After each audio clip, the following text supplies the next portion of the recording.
Hello, happy Thursday. It is day number 4 of the Build Your Profitable YouTube channel 5-day challenge. Couple things. I need to turn my light on, so bear with me for just a moment. If you can hear me and see me, make sure that you let me know in the chat.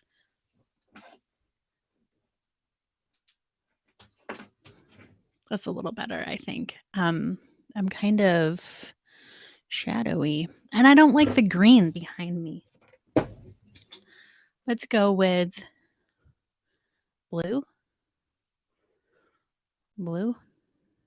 Oops, I'm doing this backwards. We'll just go with that. That's my favorite. All right, so let's get started here. So day number 4, we're going to be talking about the Spiderweb Effect today. Just like yesterday, I have a lot to share with you. This whole entire presentation is like really packed. And so we'll just dive in and get started. I need to make sure that I can see my slides and you can see my slides. And we will dive in. If you're just joining me for the first time and you're wondering what this thing is all about, this is the Build Your Profitable YouTube Channel in 1 hour a day challenge. We're on day number 4 already. It's a 5-day challenge. So if you haven't signed up, if you want to sign up, it's completely free. It's tons of fun. You get the lessons in your inbox every day. And if you haven't signed up, it's really not too late. It is the end of the week. It's getting there, but it's not too late. You can still catch up. I promise. We have lots of people that are just starting and catching up. But it is only 5 days. So make sure you get in there at vidpromom.com/challenge. I can see that Dave is here. Hey, Dave. So I'm going to share my slides with you and make sure that you can see them. Okay, here we go. Let's do it this way. Yes, my dog wants to join in. So as you know, if you're watching this, my name is Meredith Marsh. I'm the founder of this challenge, the host of this challenge, creator of the Spiderweb strategy.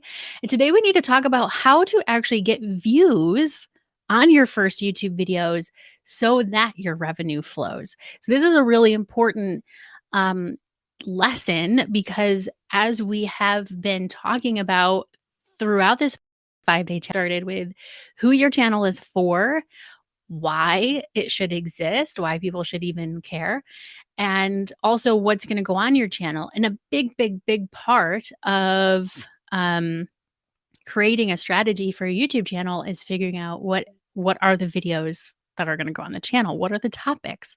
What are they going to what's the title of those videos? What are you going to teach? What are you going to show? What are you going to do? But in order to, and then yesterday we talked about revenue, how those videos actually earn revenue for your channel. But in order for those videos to earn revenue, you have to get views. You have to get people to watch the videos. And so that's what we're going to be diving into today. So just a reminder to keep working on your workbook and your, what's it called? Your bingo board. We're almost done. You should have almost all your squares done. And at the end of the week, tomorrow, you are going to learn what to do with your bingo board, how to submit it for a chance at some prizes. So you'll learn all about that tomorrow. What else? So let's talk about this.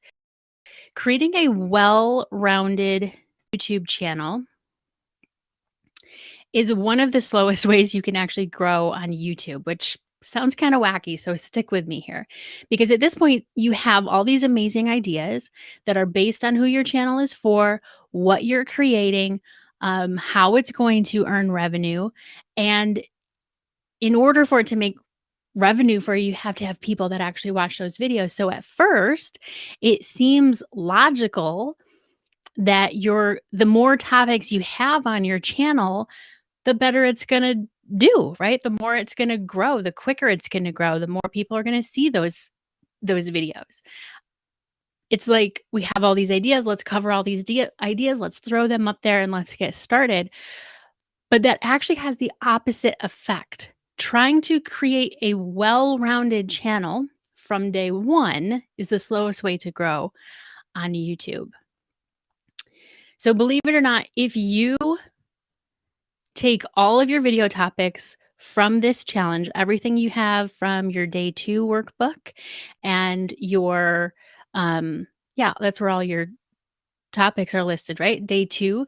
If you take all of those video topics this week and start making those videos and publish them to your channel right now, even if you do the best possible keyword research, search engine optimization that you possibly can, your channel will still struggle to get the initial views and engagement that it needs to grow quickly.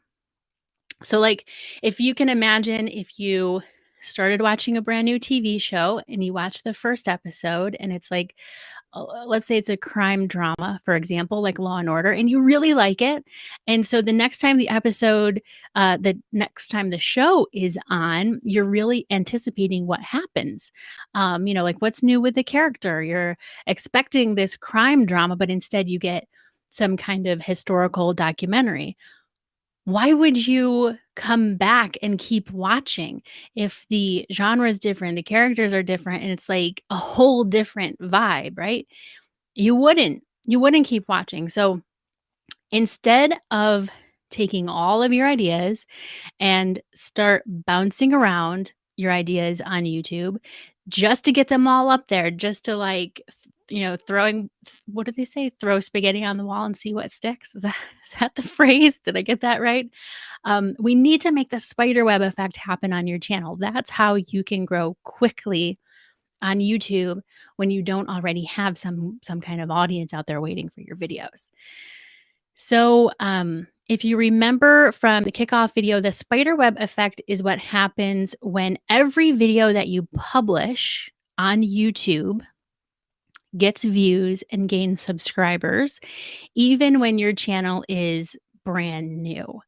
And that's what we need when we're just starting out, right?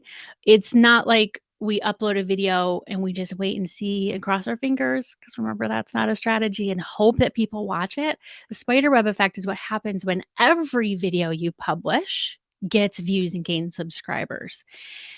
So with a new channel, you need to get those initial views on your channel, on your videos, in order for your channel to reach even more people and earn income. And by the way, there is a specific strategy for this that we'll talk about tomorrow to make sure that YouTube knows where your videos belong in the algorithm. So by creating the spiderweb effect on your channel, you'll let YouTube's algorithm grow your channel for you. Let YouTube do all of the work for you.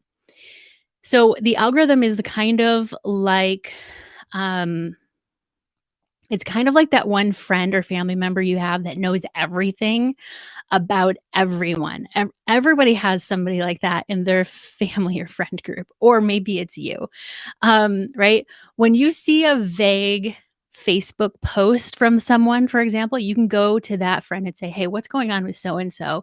And they will know the details. They will have it all the details right there. There's always that one person. On social media, that is YouTube. In real life, you might not tell, I'm trying to read my notes here. In real life, you might not tell that friend everything that's on your mind or everything that's happening. But with YouTube, we want YouTube to know everything, and we need to tell YouTube everything about your videos so that it knows who to put them in front of. Whew, I need to take a drink. So, I promised that we would dig into the spiderweb effect. I want to go deeper and show you how it works. And these slides look different because I literally copy and pasted these directly from the spiderweb strategy course. So what we've been doing this week is a lot of brainstorming, a lot of planning. And as we start thinking, brainstorming and planning, and then moving on to search engine optimization and keyword research and stuff, we need to know how and why the spiderweb effect works on YouTube. So we want viewers on YouTube to find and watch our videos. That's what leads to growing your audience and income online, right? So we use this strategy so that people who find just one of your videos can kind of get caught in your web, your spider web of content on your channel. We want to bring them into our community, into our brand, into our audience, right?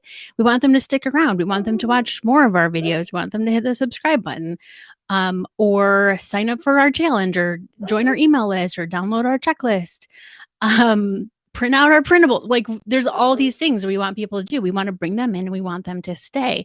That's what a business does, right? And the magical thing about YouTube is YouTube wants them to stay as well. Like, YouTube wants viewers to watch your videos as much as you want viewers to watch your videos. And they want viewers to watch videos for as long as possible, because the more time people spend on YouTube, the more money YouTube makes.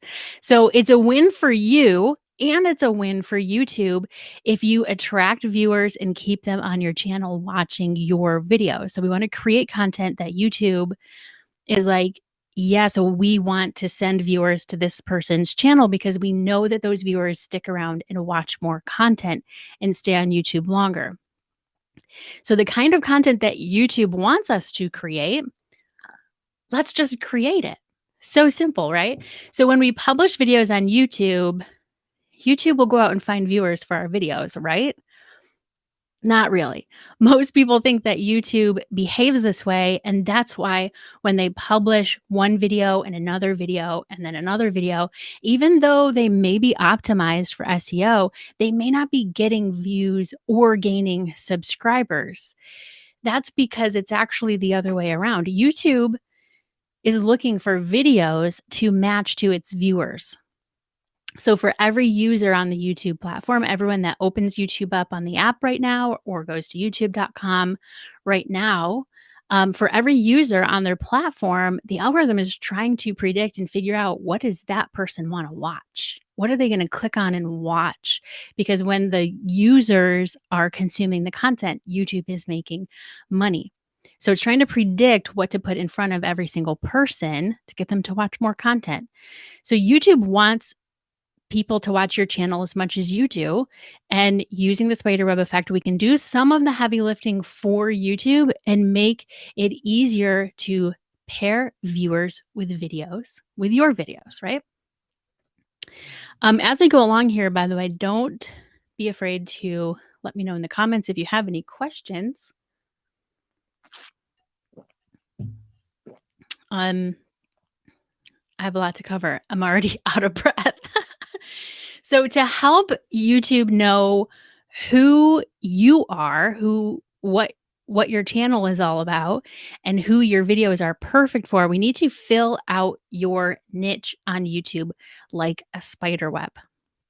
So with a spider web, each line connects to another line, and they connect to other lines, and they just kind of keep going round and round and round. My spider web here is square because it's just easier on a computer to make a square spider web.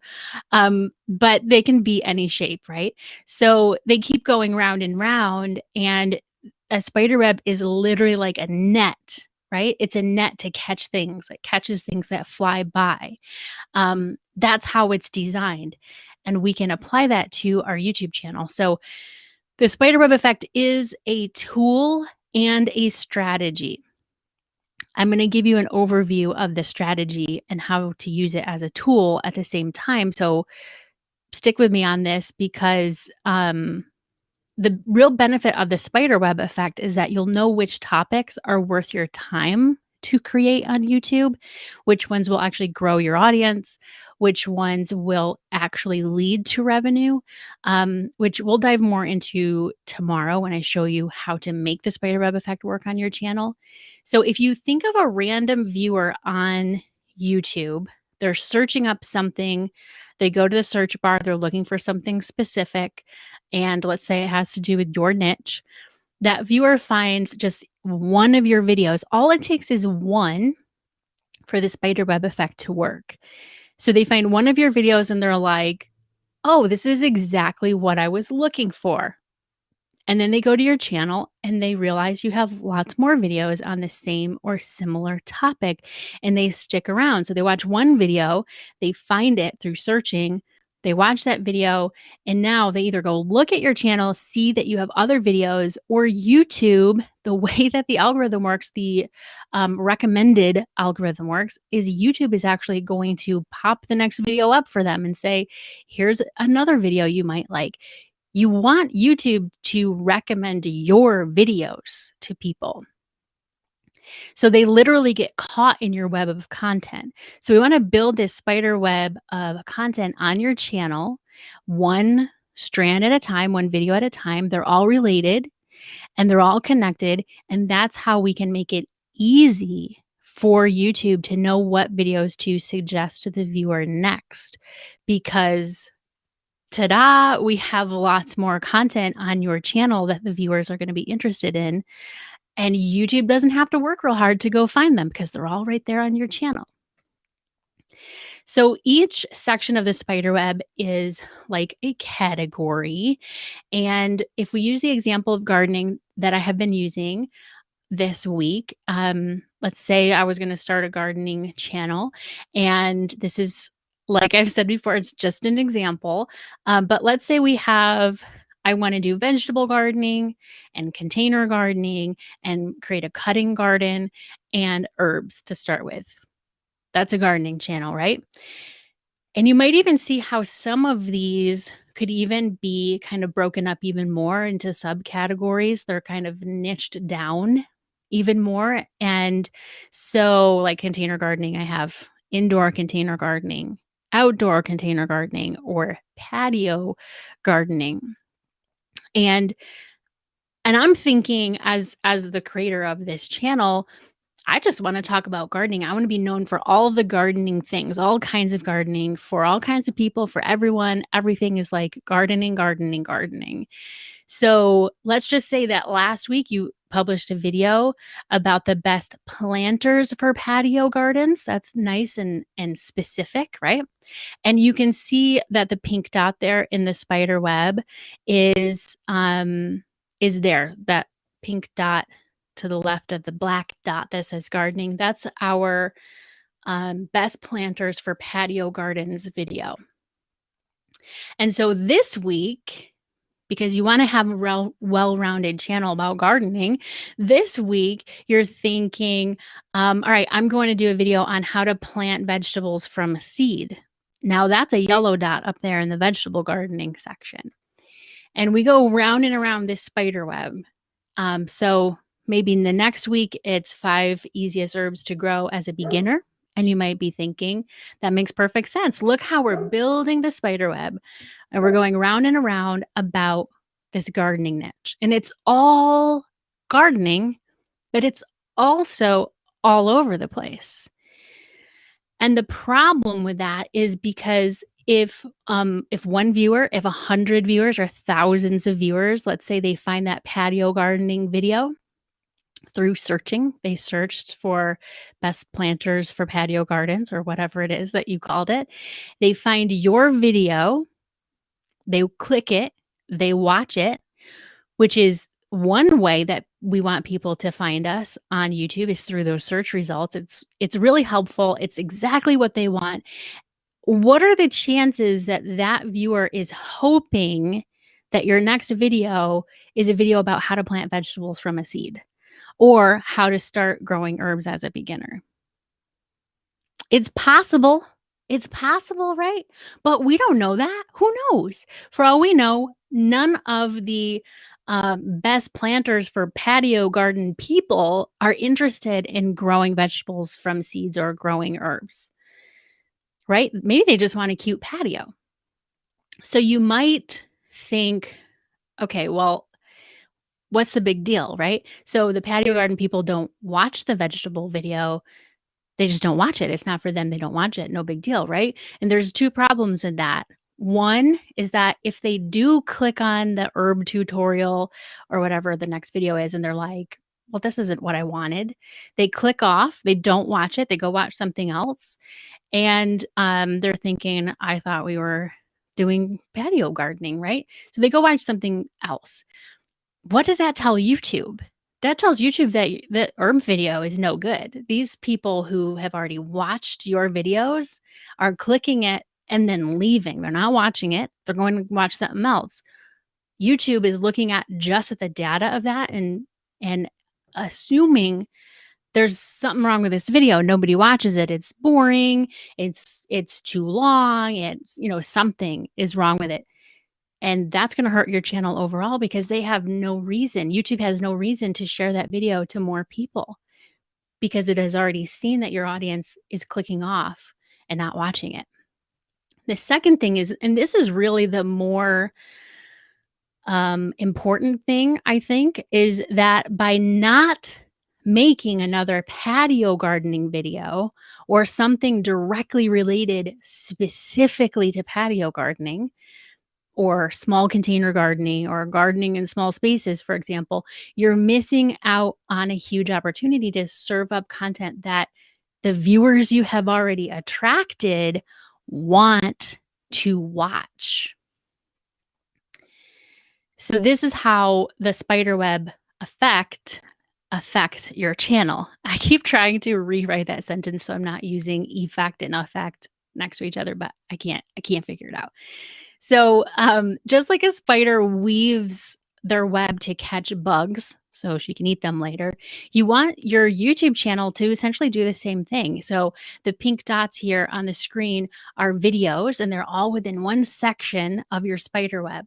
When a potential viewer is searching for topics or just browsing YouTube, you want them to find your videos. So you need this web of videos that is essentially so tight and close together that your ideal viewers can't browse YouTube without seeing your videos being recommended to them either as search results or on their homepage. You really want to be on people's homepages or as a suggested video.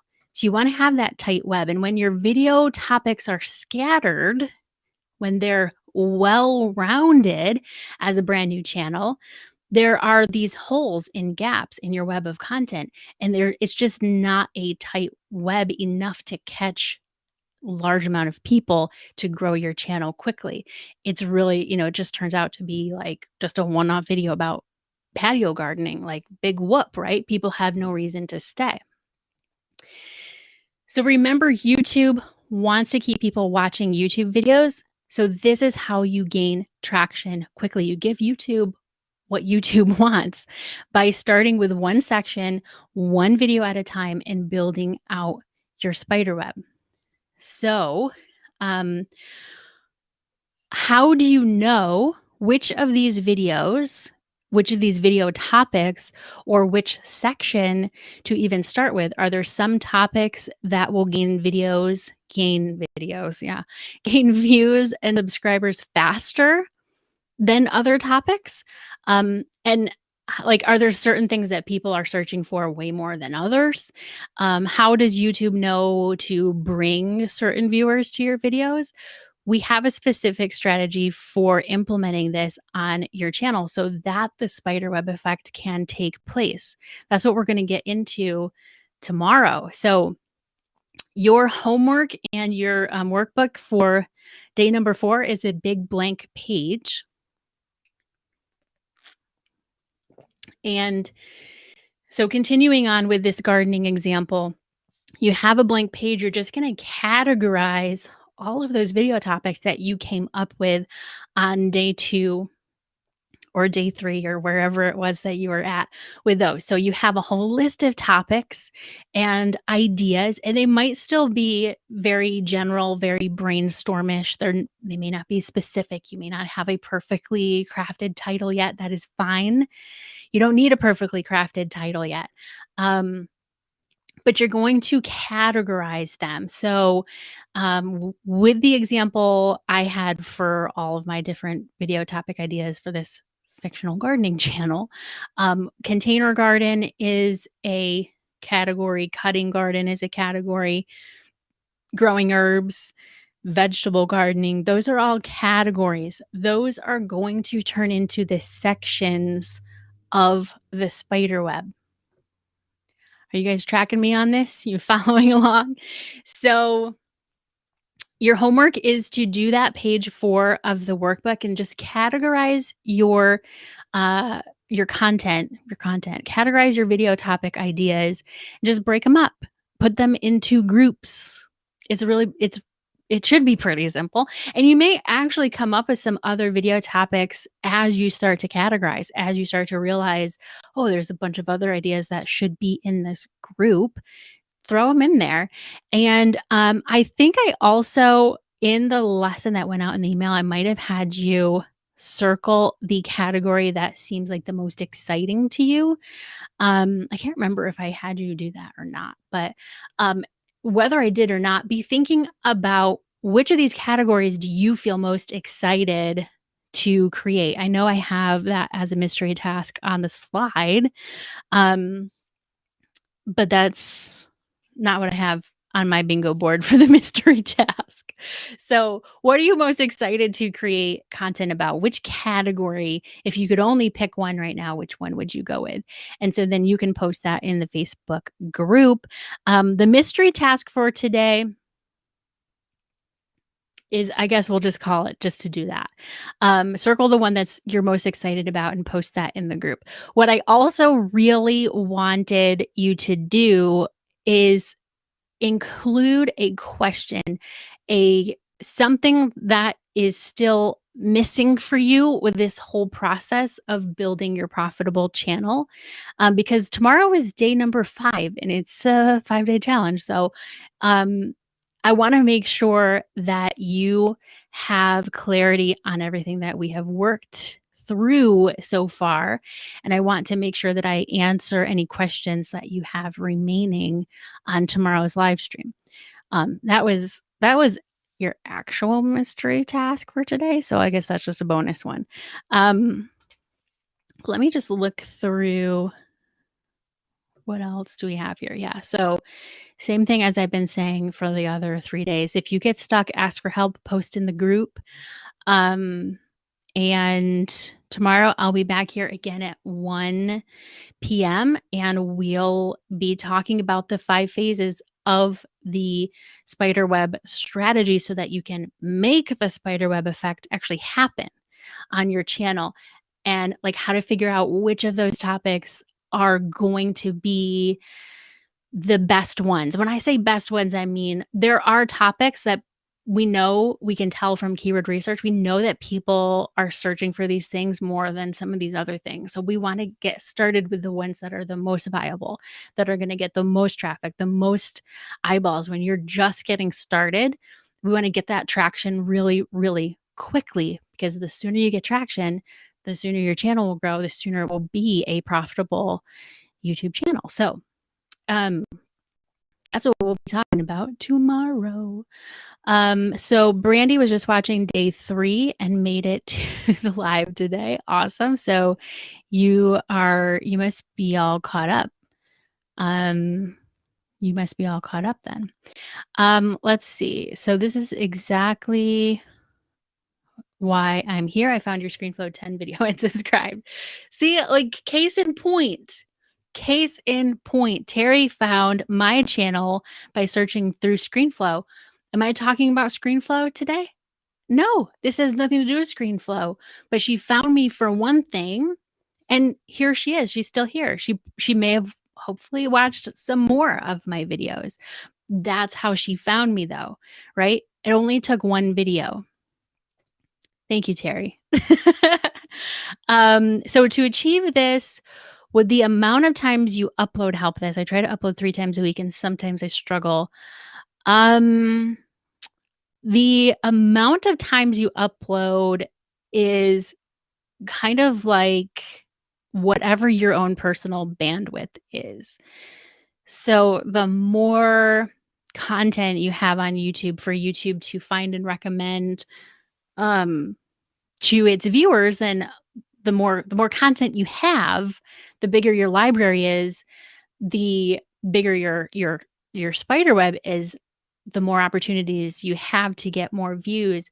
What's really important though is that the spider web is a tight spider web. It doesn't matter how big, it doesn't matter how many videos you have on YouTube if they're not going to help drive traffic to each other. That's where the fast traction comes in. Yes, you can publish videos about this, that, and the other thing and go all over the place on YouTube, and you can get views on those videos. But to gain traction really quickly when you're just starting out, you can kind of game the system. Essentially, you're kind of gaming YouTube's system by creating a cluster of videos, a tight cluster of videos, creating that tight web so that YouTube doesn't have to work too hard to find more videos for the viewers to watch because they're already right there on your channel.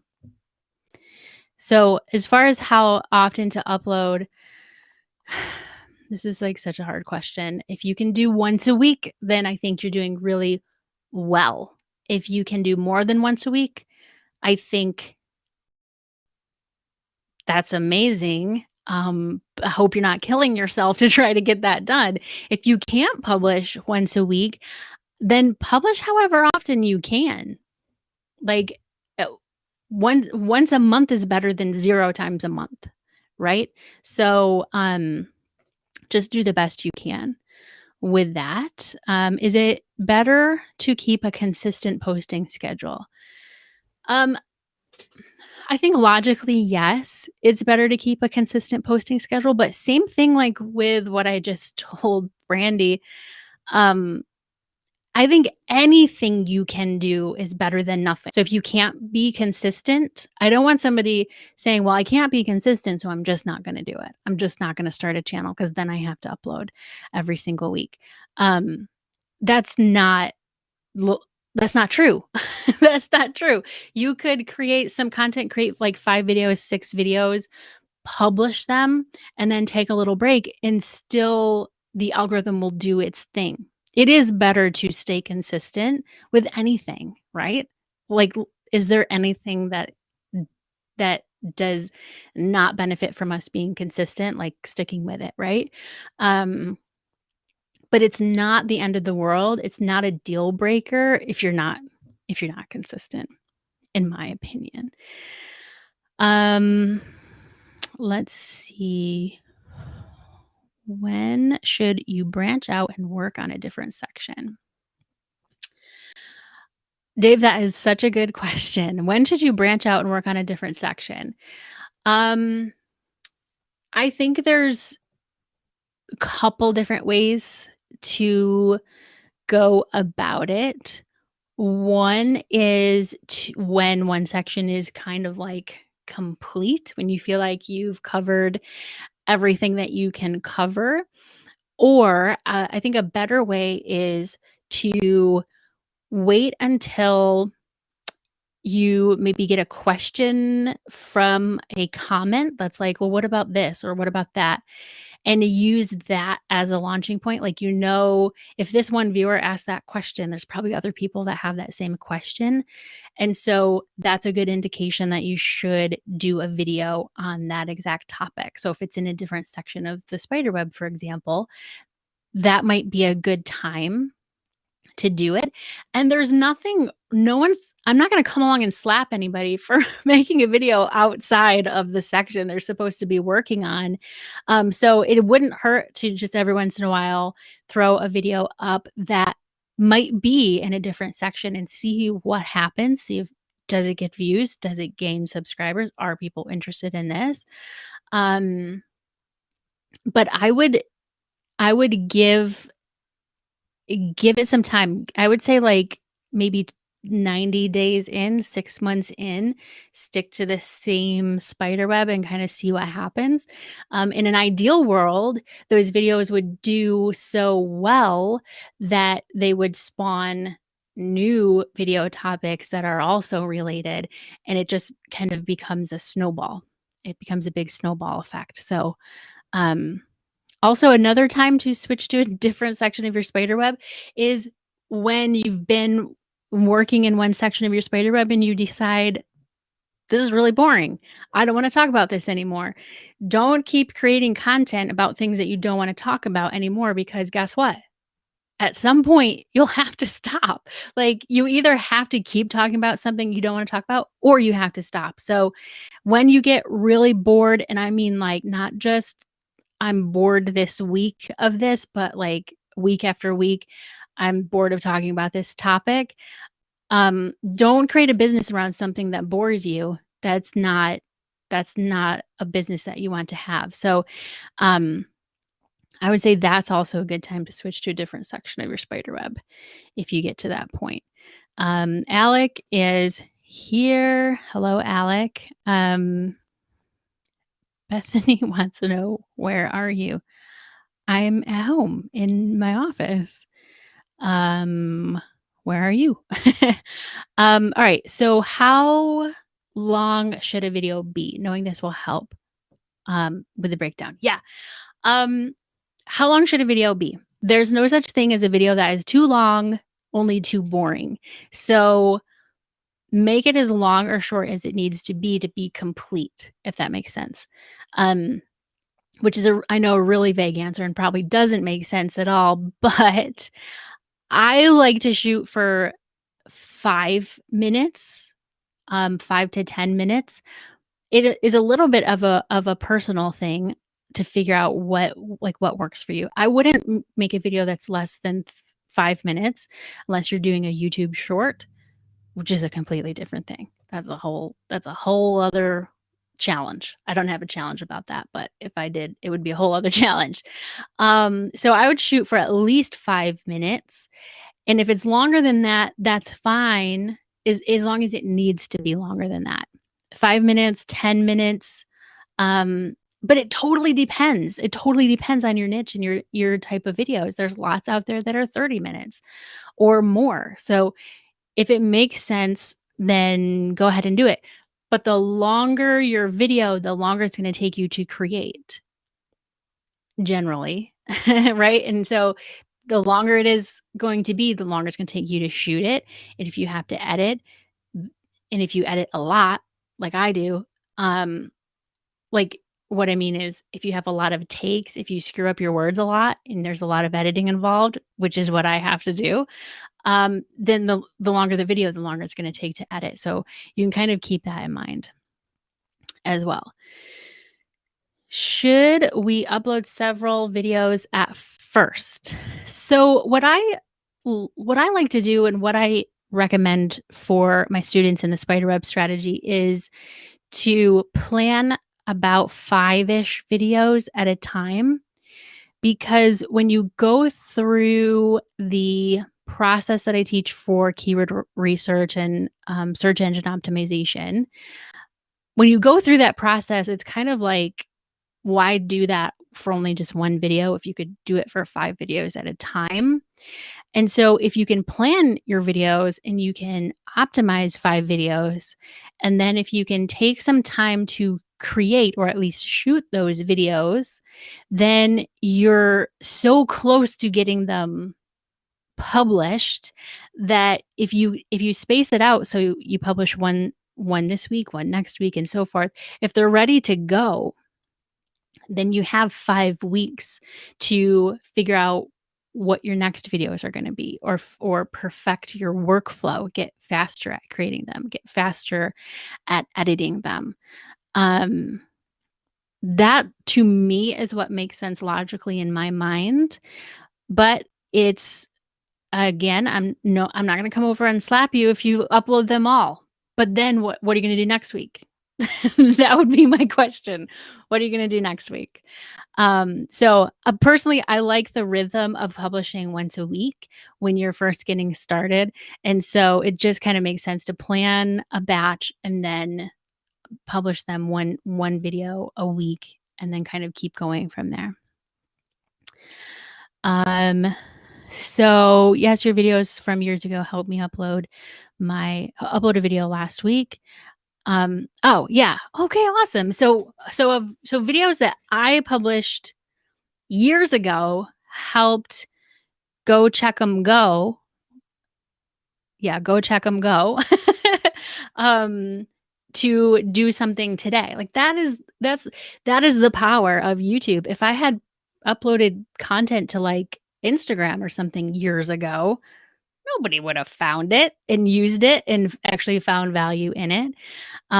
So that's awesome. I love it. Whew. Okay.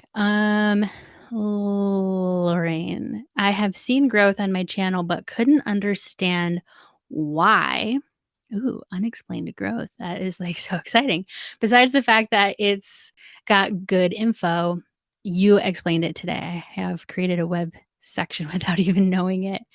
Now this will help you as you move forward. Yes, that's awesome. You created a spider web without even knowing it. Um, that's really cool.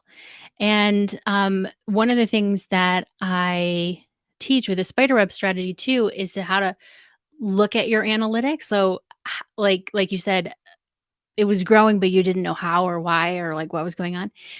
You can look at your analytics and let your analytics explain what it is that is making things grow, so that you can do more of those things. Once something is working, do more of the things that are working. And so I have a module coming up in the Spiderweb strategy on how to look at the analytics to figure out what is working so that you can do more of it.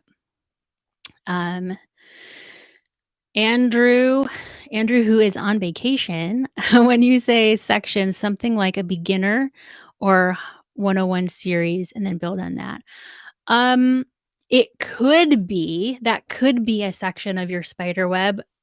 It could be a category, but it really depends on your channel, right? But I think, if I remember correctly about your niche, which is something I don't know anything about, I think for beginners, I think it was kind of one of the directions that you were going in your list of topics. I might be wrong, but I think that would work for you. So do you recommend we create videos for one strand of the web before you move on to another? Yes. Create videos in one section before you move on to another section. If you remember too, yesterday, was it yesterday? Yeah, yesterday I had a slide where I showed you how, maybe I can actually find it, how I 10x'd my affiliate revenue from just one partner. It's here somewhere. Part of the way that I was able to do that was because of the spiderweb effect, because I had a cluster of videos. This is it right here. I had this cluster of videos on iMovie, and I had some videos on iMovie on my channel that were doing pretty well in terms of like they had lots of views. I created more videos that had to do with iMovie. And they also did pretty well because YouTube was like, oh, good, more iMovie videos to recommend to people. And so because I was already getting some traffic, I put more videos up that were going to be along the same lines and related. And it just happened that one of those videos is tied to an affiliate partner. That's how I was able to 10x, because the spiderweb effect is taking place on the videos themselves, and then the videos themselves are connected to that revenue stream.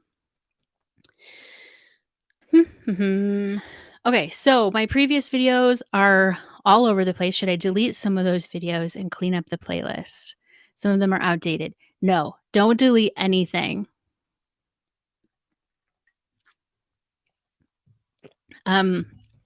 Don't delete anything. If you really, really, really feel like you don't want them there, you could make them unlisted, but don't delete them, because then you're literally deleting views from your channel, and you don't want YouTube to be like, where did all of her views go? Don't do that. You can unlist them, but I even think you probably don't even need to do that. You don't need to do that unless for some reason that they are harming your channel in some way, which I doubt that that they are. Even if they're outdated, this is so okay. Even if they're outdated and the software has been updated, th- that is not a sign that you should delete that content. That is a sign that you should make a updated video about whatever it is that's been updated. So, let's see. Pacing is important. Pacing is important. Is it a good idea to cross promote channels? Um, I mean, I think it depends. I'm not sure. I need more context on that, Alec. I need more context there. Day and time really matter for posting. I did similar videos in different days. One has 9. Um, I mean, I would say the day and time probably doesn't matter in that case. I think day and time matters. This is completely my opinion. This is not based on any kind of data, okay? Other than my 6 years experience on YouTube. Um, the day and time does not matter unless you have like an audience of millions of people who are expecting certain content at certain times and are going to be waiting for it to happen, right?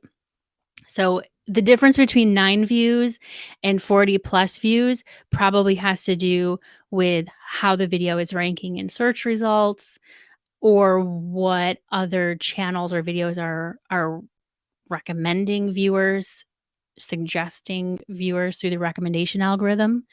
Your analytics would tell you that. That's something that that I cover in the Spiderweb strategy program. Your analytics will tell you that. Um, and it will probably be pretty clear from your analytics. I don't think it's the date and time. Meredith Marsh is not a full name. It's my name. Editing is something I never stop learning. I wish there were more courses like this to help with editing alone. I have a course on video editing, but I don't talk about it a lot. I don't talk about it a lot, but it's called Social Video Pro, and it's a video editing course. Video editing, interestingly, I really like editing videos, and I like teaching people editing videos. And I have thought about how can I create a 5-day challenge like this, but specific to editing. And the block that I always run into with that is that there's so many different editing software available. And, some people are on a Mac and some people are on Windows and some people have an iPad and some people are just doing it on their phone. And it's like, ugh, I can't cover all of that. So what do I do there? Right. So I do have some ideas for a challenge that's specific to editing videos. I just have to make it work and make it valuable so that it doesn't matter what you're editing with, it'll still be valuable to you. So good idea, Brandy. I'll move it up closer to the top of my list now that you mentioned it. My first video is 16 minutes with hours of editing. So much fun. All right. Love the new bookcase with the lighting and the color coded books. Thank you. Yes, they are in a little bit of a rainbow order, and I can change the colors of my thing, which is cool. I love it. It's really cool. I have a really small basement bedroom office that with the bookshelf and really with the I'm using a Canon M6 Mark II for my camera right now, but I have the Sigma 16 millimeter lens.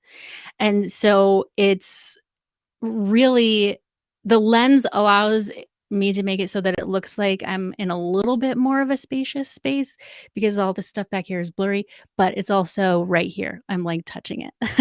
So, and then the lights make it so that if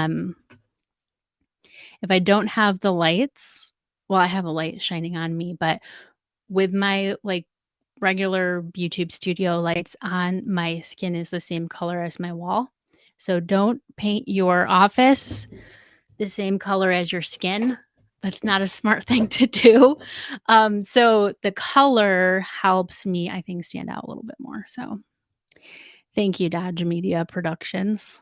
Um, so Alec wants to know okay, cross promote such as provide a link to another channel in exchange for them linking to you.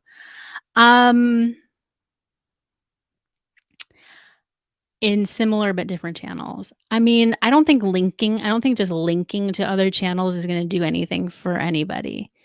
It would if, like, it in a blogging situation that works because there's, like, Google juice between those links, but I don't think it does anything on YouTube. I haven't heard of that doing anything on YouTube.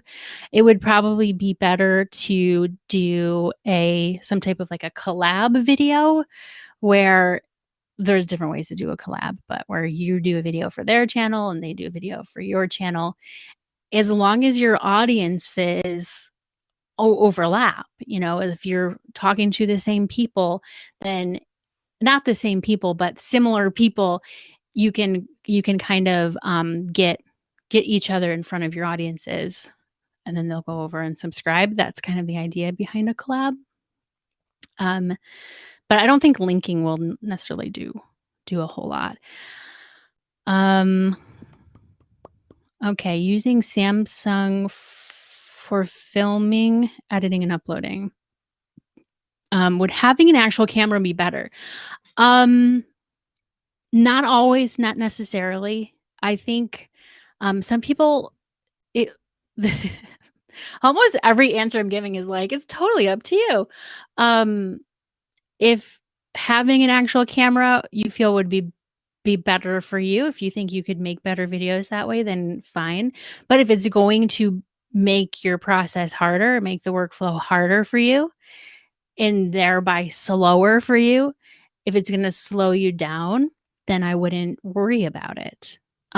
There's lots of people creating content with their phone or a webcam that, that are doing just fine, that are having, they have a profitable YouTube channel and they haven't had to mess around with any actual cameras or anything, and they're just using their phones. I think whatever works for you, if it works, then it works, right?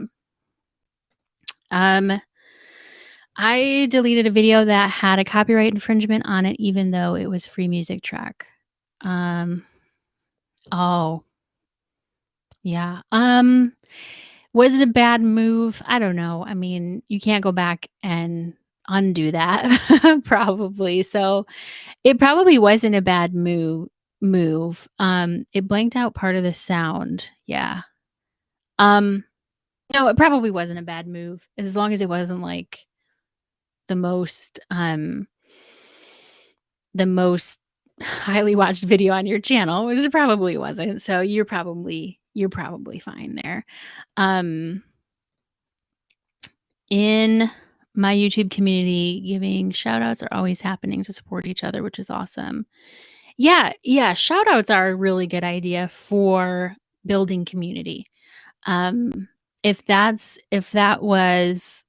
that may help Alec in answering that question, doing a shout out or a mention or something. And Dave, I'm using a GoPro 9. Should I update the microphone? I don't know. I am not totally sure what the microphone status situation is with GoPro these days. I think it'll depend how close or far away you might be. It's a really, really common, especially if you're using a phone or handheld camera like a GoPro. If you're really far away from it, then the audio may not be that great. But as far as like the quality of the GoPro microphone, I'm not totally sure. It may be okay. I would have to listen, which I think I should do that. I should do that and see how it sounds. Ticket Productions had 3 seconds of silence that were copyrighted once. I contested in one. Yeah, copyright, like, things on YouTube can sometimes be sometimes it's a little bit confusing because there's a difference between, like, a copyright strike, which does not sound like this was a copyright strike. Um, this is more like somebody said, "Hey, Ticket Productions used 3 seconds of something where the copyright belonged to me," and then it will, like, silence it. There's other times where if, like, a company owns a copyright and that music gets used in a video, there's some way that they can claim it so the music is still playing, but any ad revenue that you would be making is actually gonna go to them. Um, it's a little bit it gets kind of confusing, but yes, you can always, contest those things and see, and, sometimes it happens that I've heard of people paying for background music that end up getting a copyright warning, and then there's the whole thing. There's a whole thing. Um, she could edit her deleted video with a new soundtrack. You could do that. Terry, you could just re-upload it if you still have those files and stuff. Awesome. You guys are, like, having a whole conversation, and I'm, like, 3 minutes behind. So, um oh, they had silence copyrighted. What? Okay, that does not make any sense at all. That's crazy. All right. So, I'm going to let you all go, and I'll be back here at 1 p.m. tomorrow. We're going to go more in depth into the actual spiderweb strategy so that you can apply the spiderweb effect, make the spiderweb effect actually happen on your channel. So, I'll be back here tomorrow. Plus, you'll get that lesson in your inbox um, at 9 a.m. tomorrow. So, I will see you all there for our last day of this 5-day challenge. Thanks for sticking around, guys. Bye.